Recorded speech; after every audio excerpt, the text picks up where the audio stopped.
are so many things we can work on to improve our lives. Want to know where to begin? Are you in a rut and you want to move forward? Want more energy to tackle your to-do list? Well, keep watching today's show.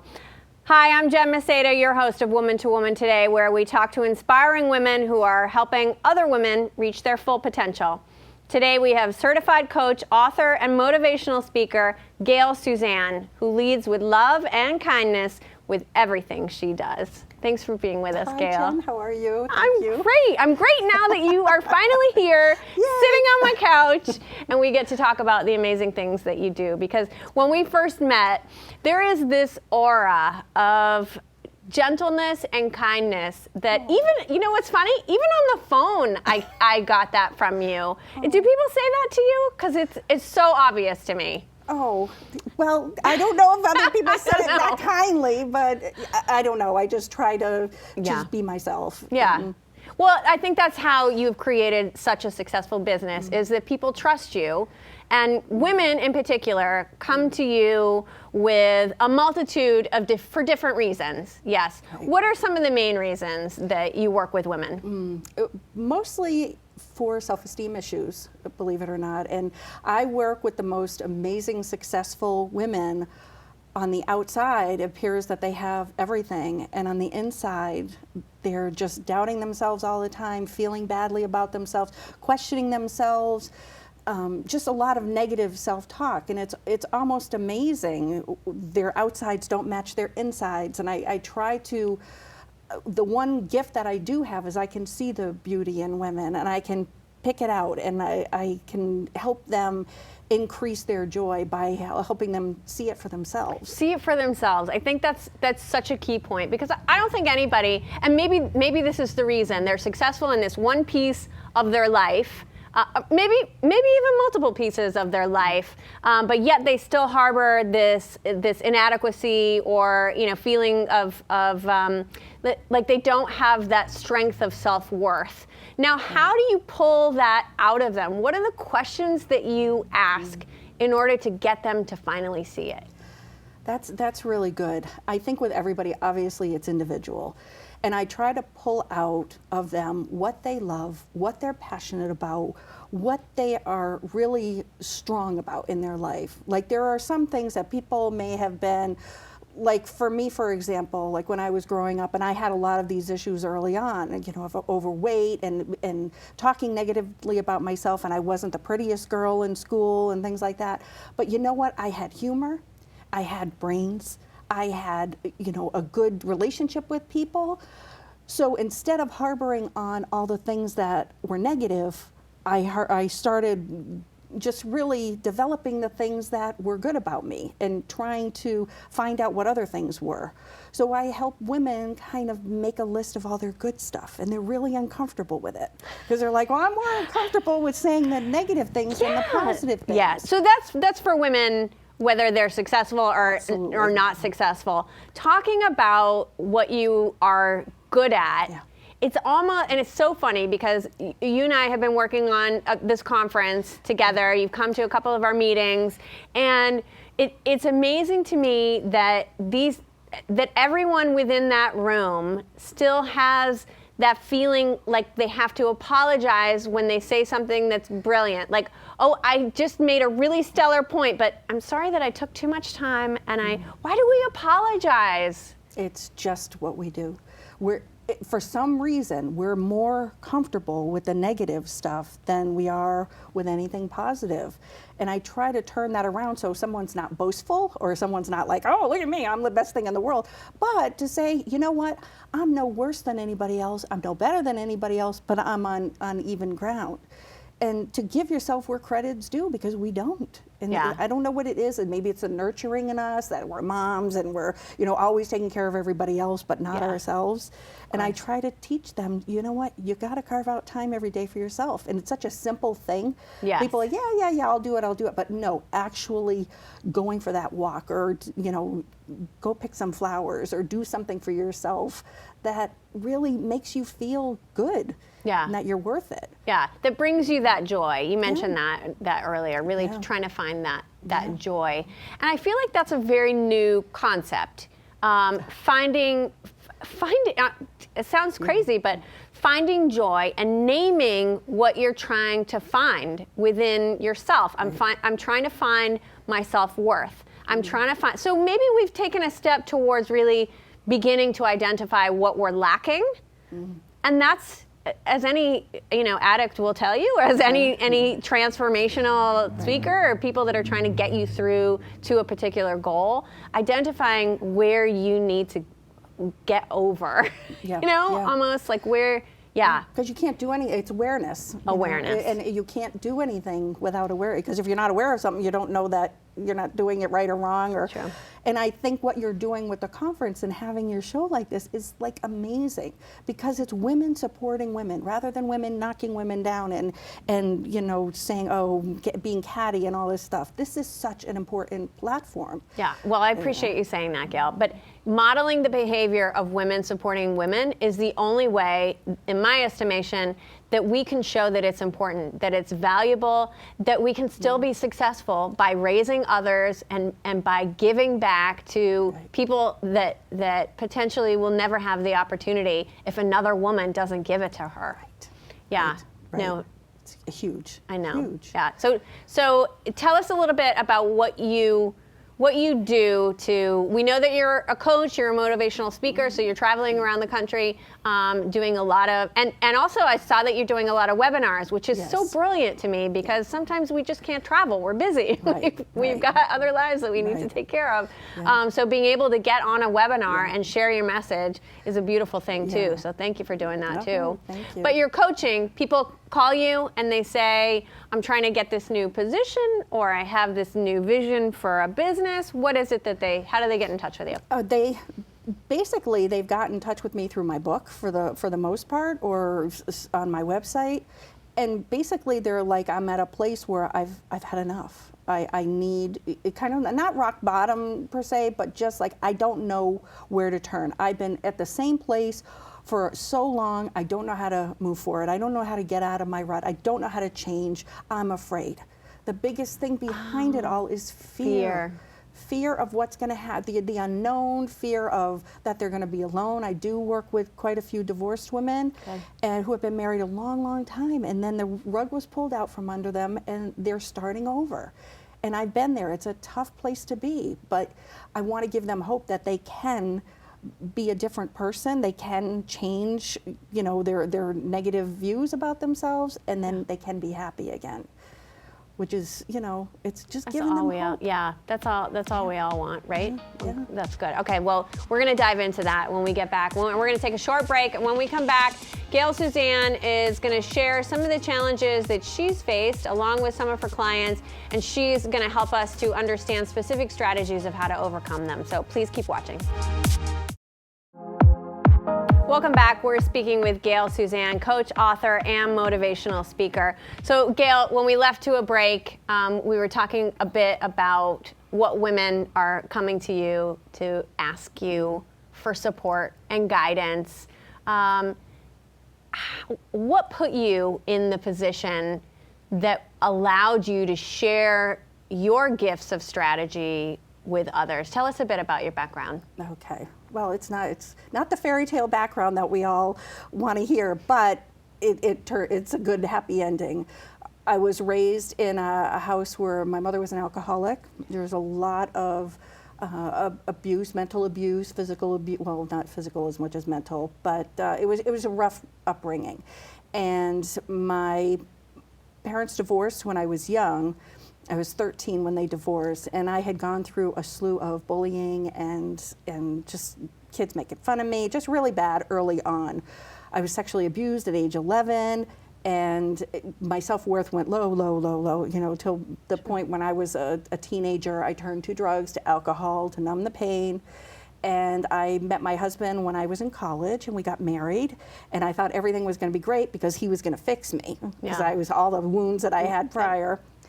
We ended up getting divorced when I had a 4-year-old daughter. Oh, gosh. And at that time, I had to really look at my life and say, you know what?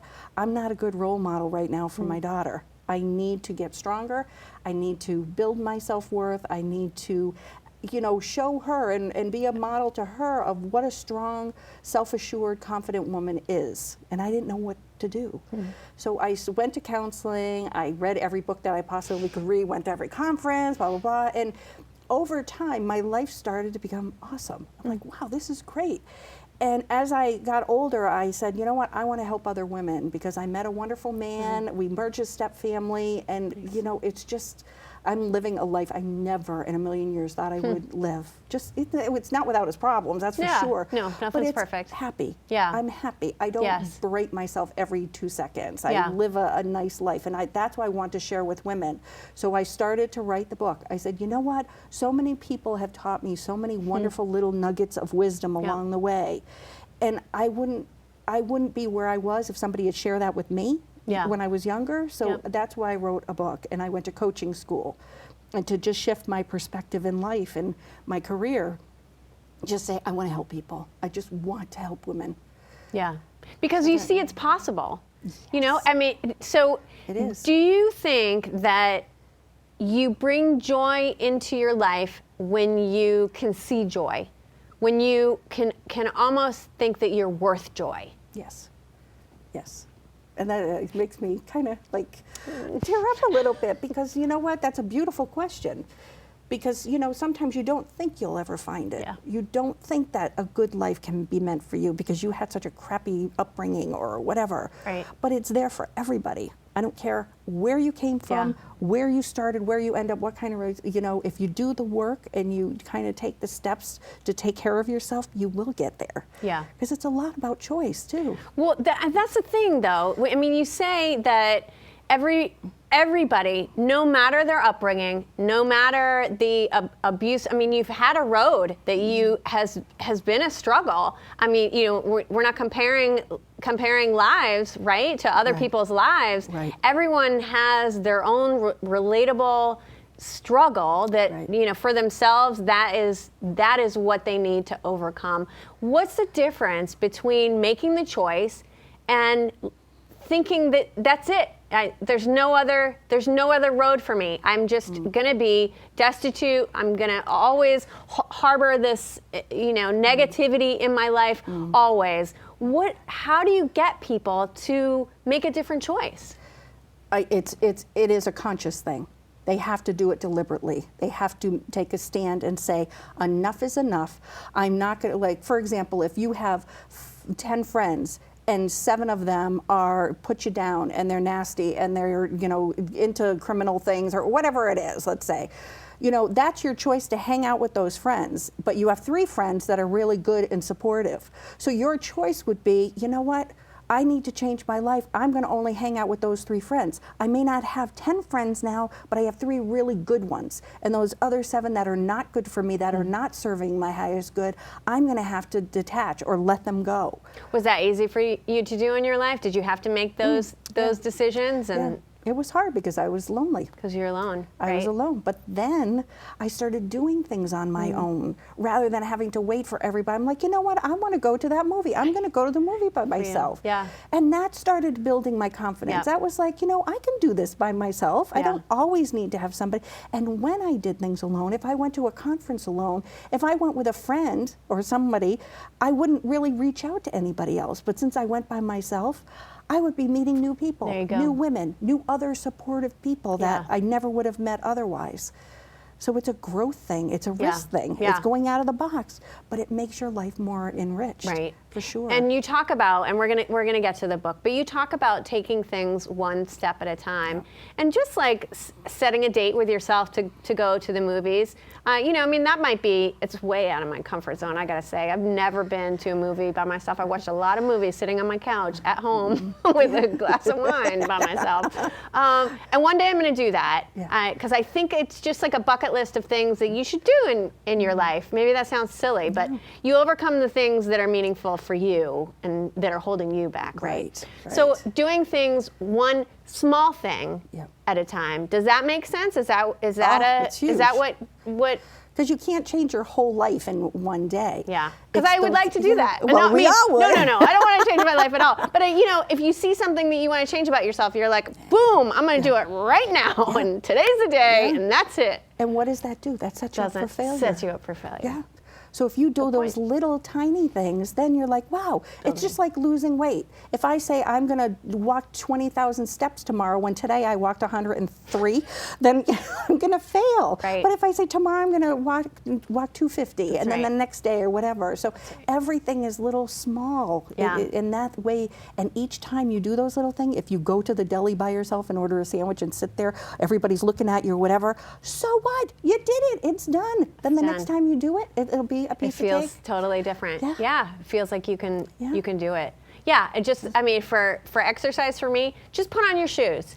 Because if you just put on your shoes, you'll say to yourself, oh, I already have my shoes on. I might as well go for a 5-minute walk. Just like carve it out slowly in your mind. Yeah. And then who takes a 5-minute walk? You'll probably end up going 10 minutes and then it'll be 10 minutes back. So you're at a 20 minutes right there for, take things slowly, small, gradual steps that build up to something, a behavior that is repeatable, that is consistent, and that you'll be successful. Yeah.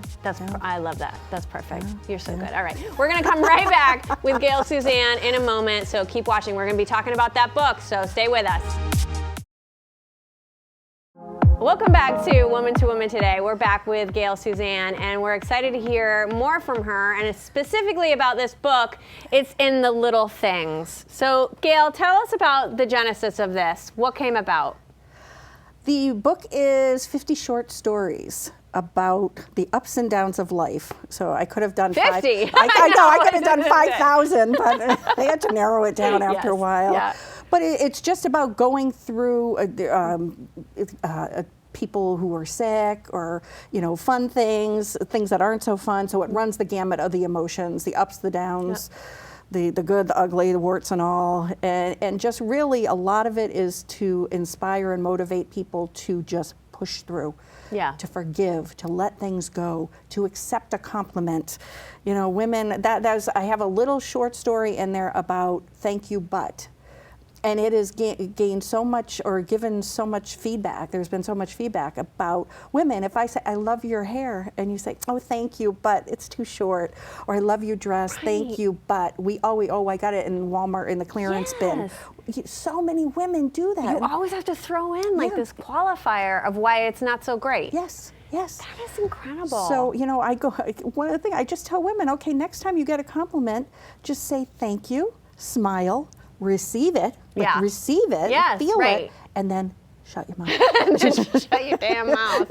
Just don't say anything. Don't negate it. It is, but if you're giving a compliment to, let's say, your son or daughter, if you're telling your daughter, you look beautiful, honey, in your dress. You're right. And she's like, oh, mommy, I don't, my legs are knobby and, my toes are too big.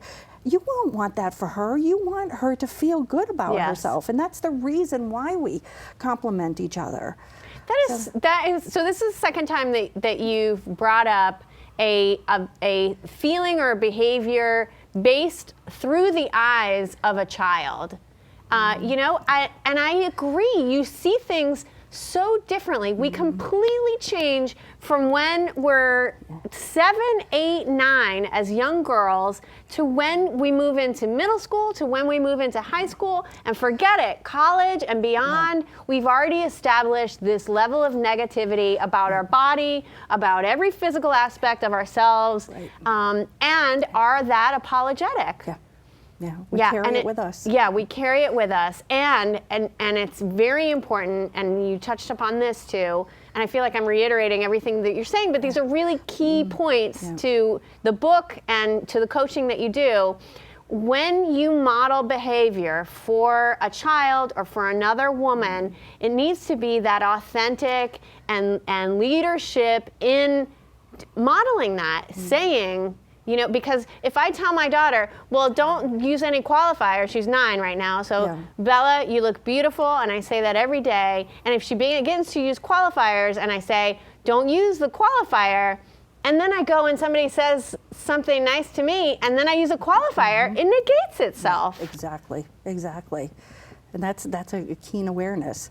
And people say, well, why does my daughter not feel good about herself? Well, it's because sometimes mom's not feeling good about herself. Exactly. So, you know, kids are pretty smart and they pick up on things. And even if you tell, well, mommy, why would you tell me that if you don't do it the They're same thing not dumb. yourself? They are smart little whippersnappers. Yeah, and like you say, the older they get, the more, you know, and it's something that's not conscious. Right. But I want to bring awareness to it. It's Good for just, and you. it's just a simple thing. Just like, shut your mouth. Just say thank you. That's all. And it's so hard for people to do there. And you're going to have to be in your uncomfortableness for a little while and just say, okay, thank you. Thank you, and smile and greet your And team. can you work your way through that? I mean, can you, will you at some point, if you continue to do that, will it become just a conscious behavior where you just accept it and you... Just like going to the movies by yourself. There It's you the go. first time Yeah. you do it, it's uncomfortable, and you're like, I'm not familiar with this doesn't feel right. You do it again and again and again. It, like with anything else, it becomes a habit. It becomes part of who you are, and that's how you empower yourself as a woman, and that's how you increase your own love tank and your self-esteem. It all works together, but it's those tiny little things. You know, who would think the word but would be such a big thing to be negative for us, but it is. Yeah. You talked about forgiveness too. Is there something in the book that that also is a story about forgiveness? Well, forgiveness is key with everything. anything. Yeah. Yeah. I mean, if someone is holding on to something that happened in 1972 on a Monday at 3:42 in the afternoon. That's when I was born. Oh, gee, you're a young one. Thank you for thinking that. No, But if go you ahead. think about, you know, something in 1982 when you're and you're mad at the person. So what happens to you? Your fists might clench, your face might get red, your heart might start beating, and you're thinking about that person, and you're getting angry all over again. Well, that person's probably on the other side of town, eating a tuna fish sandwich, not giving you a thought. So forgiveness is a favor we do for ourselves, not for someone else. Oh, wow. So forgive. It's huge. Let it go. It's just not let it worth go. It's good for you. Yeah. It's better for you than it is for anybody else. Exactly. Yeah. Exactly. I'm not there yet, Gayle. I need to get there. I need to get there. You will. So what are the small steps to take for doing that? For forgiveness? Yeah. It's just maybe with, you know, my mother, I had to do a lot of forgiveness. So I wanted to maintain a relationship with her and not cut her off. So what I did was I found common ground with her. So we wouldn't get into an argument about dealing with me dating or how I raised my daughter or whatever, but we could talk about her cat, and we could talk about the weather. That's pretty much it. No. But really just kept it to common ground where we wouldn't get to a fight. So we built a foundational relationship based on those things that we didn't fight about. Yeah. You know, you brought up the point, empty buckets, you know, where you fill your bucket. And that's a concept that they use in schools now with my two kids. They've been talking about this since they were in preschool. They talked about filling the bucket. And I feel as though when you are reaching a point where there's been a conflict and there's a requirement of forgiveness, both buckets are empty because it's not just one-sided. It's you know, it's two-sided. Perceptions are everything. So the other person has their own level of perception about the relationship and what happened. Right. So two empty buckets. That fills the bucket. That strategy that you just gave us. Talk about that commonality. Yep. Build little by little where you can talk to each other. But then I get to the point where, okay, we talked a little bit. Now let's get right into not a good because strategy. then you think if you go around the same mountain over and over with the same results. You think I would learn. That's called insanity. No. That's right here. I'm kidding, because we all do I it. know. But if we do take, that's the same thing as going from 103 steps to 20,000 steps. Right. It's those small things. And then when you sense that friction on something that you're going deep, then backtrack again and go with another route. Try something else. Try thinking of another topic that you know, talk about a stupid, silly movie that you both liked, or just something that's simple that doesn't get into the angst of that stuff, and say, you know, that they have their opinion, I have my opinion. We're just going to build from this point on. Yeah. And it works. Yeah. It really does. That makes sense. It really does. I believe you. And I believe in you. And I think you're a fabulous person to be able to come on the show and share so many of your personal journey, personal struggles. And now you are taking what you've learned and you are changing women's lives. So I'm grateful that you're here, Gayle Suzanne. Oh, honey, I'm so grateful to be here. I'm so glad I met you. Me too. So glad. Me too. Yay. Lots of love going on here.